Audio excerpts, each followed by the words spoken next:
The grand ballroom of the royal palace shimmered with crystal chandeliers and soft classical music as guests in designer suits and couture gowns filled the room.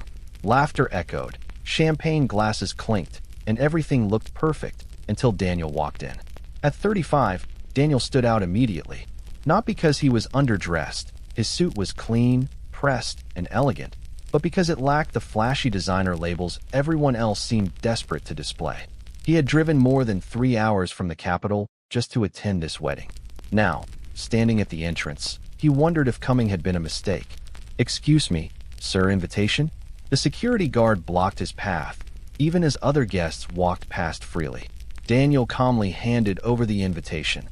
Thick paper, gold edges, embossed lettering.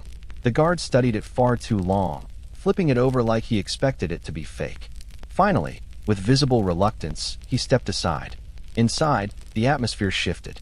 Conversations died mid-sentence as Daniel walked through the hall. Groups subtly repositioned themselves, leaving awkward gaps of empty space around him. Whispers followed him like shadows. "Do you know who that is?" "I've never seen him before." Daniel pretended not to hear. He approached a table near the back and pulled out a chair. Before he could sit, a well-dressed woman hurried over. "I'm sorry, these seats are reserved for the groom's family." There was no sign, no name cards, nothing. "No problem," Daniel replied politely, moving on. The same thing happened again, and again, and again. Each time, the excuses were thinner, the stares colder. Eventually, he found a lone chair near the service exit. No one complained there. The waiters passed him multiple times with champagne trays, never offering him a glass. When he finally raised his hand, one server nervously muttered, "I'll check if we have any left," and vanished for nearly 20 minutes. Daniel smiled faintly. During the ceremony, the pattern continued. Guests greeted one another warmly, except him. Group photos formed and reformed without anyone inviting Daniel to join. It was as if he existed only when someone felt uncomfortable. The bride, Amanda, glowing in a white lace gown, moved through the crowd greeting guests. When her eyes met Daniel's, she froze. Her smile vanished. Without a word, she turned away and walked in the opposite direction. Daniel noticed everything. He didn't look angry. He looked patient. Because people who carry dangerous secrets don't rush the moment. They wait for it. Outside, Daniel finally found peace. He pulled out his phone and typed, "I've arrived." The reply came instantly. "Document everything." He did. Every whisper, every insult, every calculated exclusion. That's when the bride's mother appeared. "This is a private event," she snapped. "You shouldn't be here." "I'm just getting some air," Daniel replied calmly. She laughed. "You don't belong in our circle. I suggest you leave before this becomes unpleasant." More guests gathered. The familiar formation. Judgment masked as concern. Then the groom appeared. "I know you," he said slowly, staring at Daniel. "From somewhere." Daniel held his gaze. "I don't think so." But the recognition had already landed. Minutes later, the situation spiraled. Threats turned official. Names were dropped. The sheriff was called. And then everything collapsed.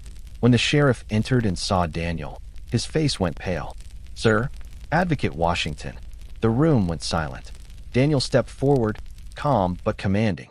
"Daniel Washington, U.S. Department of Justice, Civil Rights Division." Gasps filled the room. Federal agents entered.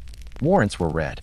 Accusations laid bare. Housing discrimination, bribery, falsified records. The bride broke down.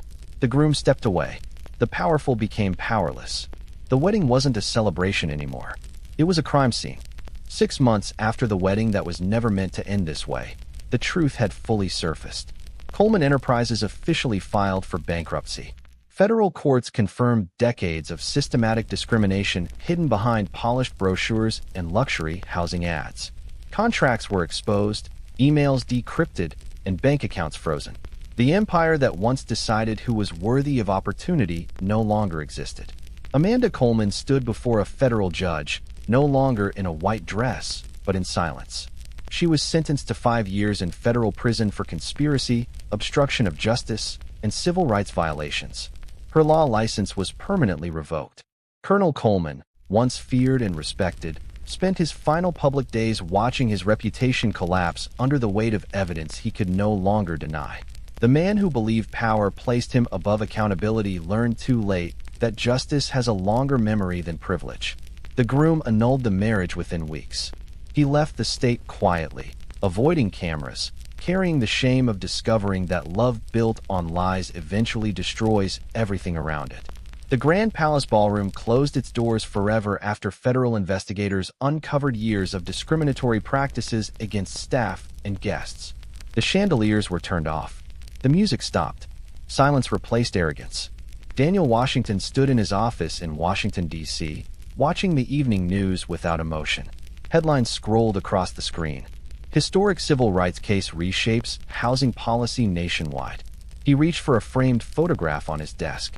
17 African American and Latino families stood proudly in front of newly built homes.